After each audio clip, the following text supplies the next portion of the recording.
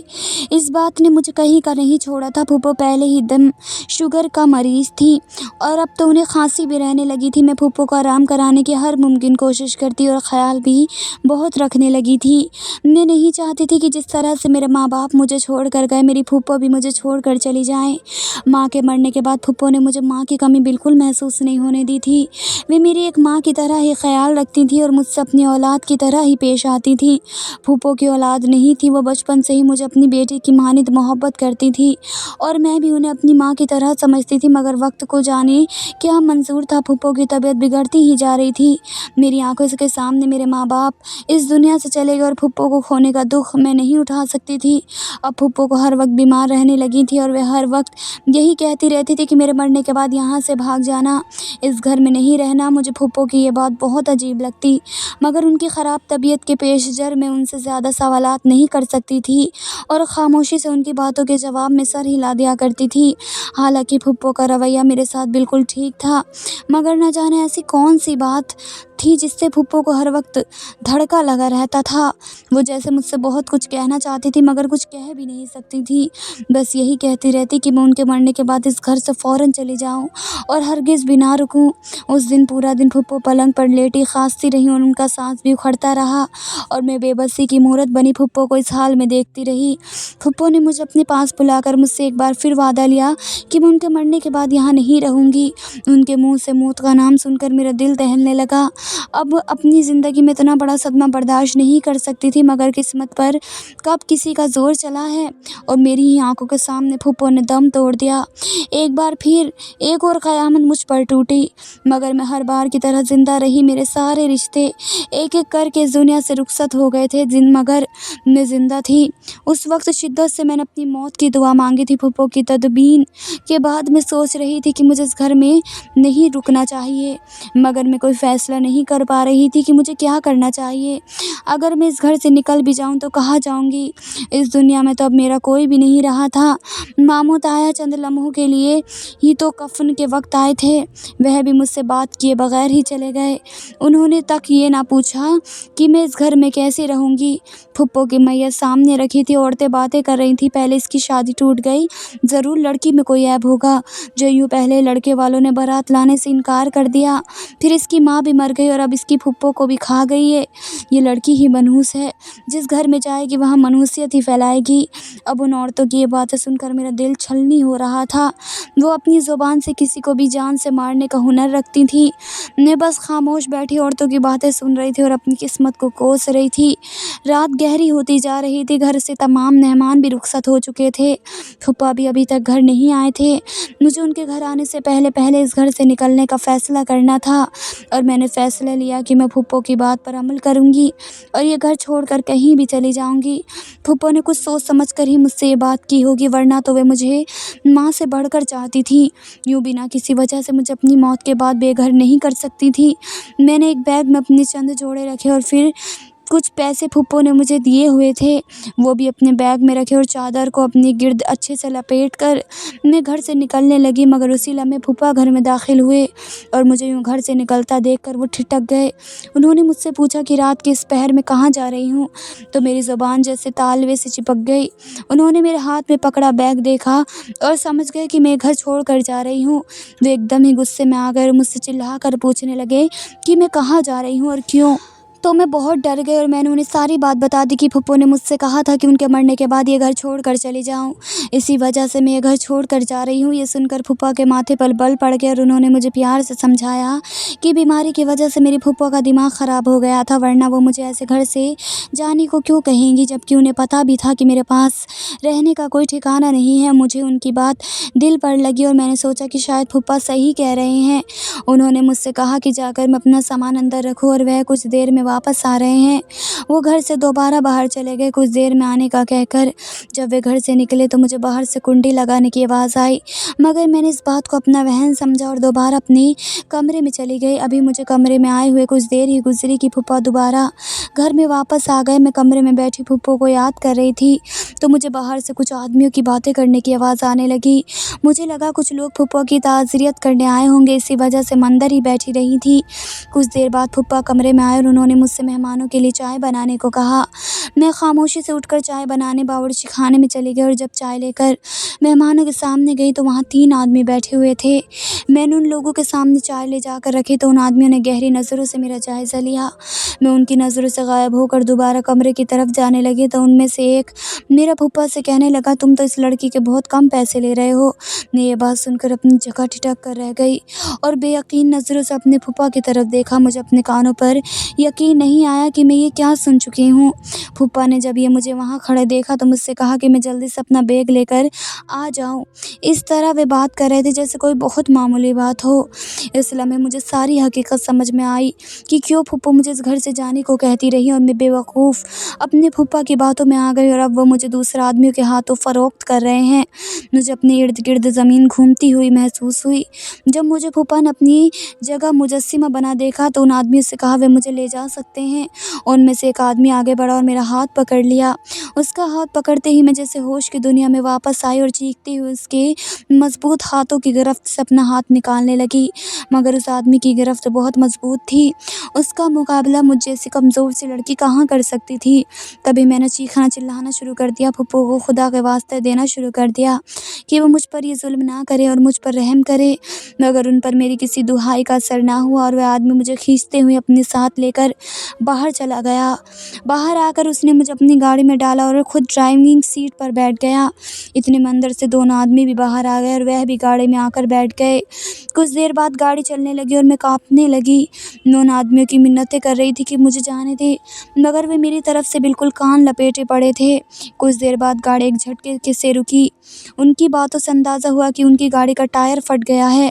وہ آدمی اتر کر اپنی گاڑی کو دیکھنے لگے۔ میں موقع غنیمت جانتے ہوئے ان کی گاڑی سے اتر کر سڑک پر اندھا دھند بھاگنے لگی۔ سڑک کے دونوں طرف اکا دکا روشنیاں لگی تھیں اور گاڑی تیزی سے جا رہی تھی۔ ان آدمی نے بھاگتے دیکھا تو میرا پیچھا کرنے کی کوشش کی، مگر جتنی تیزی سے میں بھاگ رہی تھی تو میں سامنے سے آتی ایک گاڑی سے ٹکرا گئی اور اچھل کر دور جا گری۔ وہ گاڑی والا خود طرز بندہ تھا۔ اس نے مجھے دیکھ کر اپنی گاڑی روک لی۔ وہ آدمی میرا اتنا برا ایکسیڈنٹ دیکھ کر اپنی جگہ پر رک گیا اور مجھے مرنے کے لیے چھوڑ کر فرار ہو گیا۔ اس گاڑی والے نے مجھے اٹھا کر اسپتال پہنچایا۔ جب میں ہوش میں آئی اور خود کو اسپتال میں پایا تو شکر ادا کیا کہ میں ان آدمیوں سے بچ گئی ہوں، ورنہ نہ جانے وہ میرا کیا حشر کرتے۔ کچھ دیر بعد ایک آدمی اندر آیا اور اس نے اپنا تعارف کروایا کہ اس کی گاڑی سے میرا حادثہ ہوا تھا، تبھی وہ مجھے اٹھا کر یہاں اسپتال لے آیا۔ اس نے مجھ سے میرا گھر کا پتہ پوچھا تو میں رونے لگ گئی کیونکہ اس کے سوا میرے پاس اور کوئی بھی چارہ نہیں تھا۔ میں نے اس آدمی کو ساری تفصیل بتائی اور اس نے التجا کی کہ وہ مجھے کسی دارالامان چھوڑائے کیونکہ اب اس دنیا میں میرا کوئی نہیں ہے۔ وہ کچھ دیر تک سوچتا رہا، پھر اس نے اپنی بیوی کو فون کر کے میرے بارے میں ساری تفصیل بتائی اور اپنی بیوی سے میری بات بھی کروائی۔ پھر اپنی بیوی کی اجازت سے وہ مجھے اپنے ساتھ اپنے گھر لے گیا۔ اس آدمی کی بیوی بہت رحم دل تھی۔ اس نے مجھے اپنے گھر میں جگہ دی۔ میں کچھ سال تک ان مہربان لوگوں کے پاس رہی، پھر ان لوگوں نے ایک اچھی جگہ میرا رشتہ دیکھ کر میری شادی کر دی۔ شادی سے پہلے میں نے اپنے ہونے والے شوہر کو اپنے بارے میں ساری حقیقت بتا دی تھی تاکہ شادی کے بعد کوئی پریشانی نہ ہو۔ انہوں نے مجھے میری حقیقت کے ساتھ دل سے قبول کیا۔ آج میں اپنے گھر میں پرسکون زندگی بسر کر رہی ہوں۔ مجھے اکثر اپنے ماں باپ اور اپنے پھوپھو کی بہت یاد آتی ہے۔ دھنیہ واد دوستو۔